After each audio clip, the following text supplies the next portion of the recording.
টাকার কাছে সমস্ত জগৎ মাথা নিচু করে রেখেছে। আজকের আপনাদের একটা অপ্রিয় সত্যি কথা বলবো, পুরো ভিডিওটা দেখেন, ভালো লাগলে শেয়ার করবেন।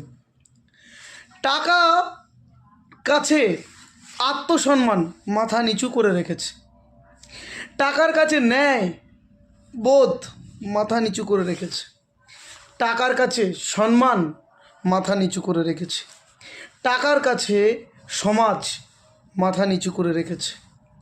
এই টাকার কাছে আপনার ভালোবাসা, আপনার প্রেম, আপনার সব কিছু মাথা নিচু করে রেখেছে।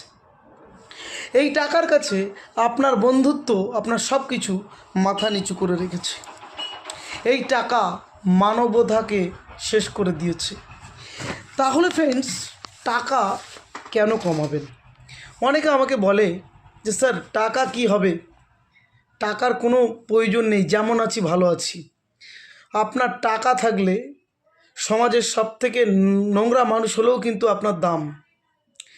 টাকা থাকলে আপনার মানবতার বিচার কেউ করবে না, সবাই আপনার বাহবা করবে। টাকা থাকলে আপনার বন্ধু আপনার সঙ্গে থাকবে, আপনার বন্ধুত্ব আপনার সঙ্গে টিকে থাকবে। টাকা থাকলে আপনার প্রেম, ভালোবাসা সব কিছু থাকবে। আর টাকা থাকলে কিন্তু আপনার সম্মান বাড়বে।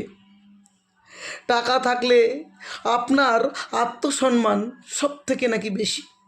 টাকা থাকলে ন্যায় ব্যাপারটা ভুলে গিয়ে আপনাকে সম্মান দেবে। তো টাকা, আমি আপনার কথা বলছি না ফ্রেন্ডস, টাকার কথা ভাবুন। টাকার কাছে কতজন ব্যক্তি তারা মাথা নিচু করে রেখেছে। আমি আবারও বলছি, আত্মসম্মান মাথা নিচু করে রেখেছে, ন্যায় মাথা নিচু করে রেখেছে, সম্মান মাথা নিচু করে রেখেছে, সমাজ মাথা নিচু করে রেখেছে, আবার প্রেম মাথা নিচু করে রেখেছে, বন্ধুত্ব মাথা নিচু করে রেখেছে, আর তার সঙ্গে মানবতা মাথা নিচু করে রেখেছে। কি এই টাকা, এত পাওয়ার কিসের? আর সেই টাকা কামানোর জন্য আপনি কুড়েমি করছেন, আপনি কাজ করছেন না, আপনি অজুহাত দেখাচ্ছেন, আপনি বোকার মতো কথা বলছেন, স্যার আমি পারছি না। অন্য কেউ কেন পারছে? তার কি দুটো হাত বেশি, দুটো চোখ বেশি, তার ব্রেন কম? সে মানুষ নয়? আপনি মানুষ নন? তাহলে আপনি কেন পারেন না? আপনি কেন করেন না? আপনি কেন এগিয়ে যেতে পারছেন না?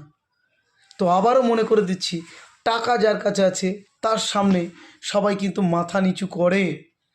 আপনি না মানলেও এই অপ্রিয় সত্যি কথাটা সঠিক বললাম কি না অবশ্যই কমেন্ট করবেন। নমস্কার।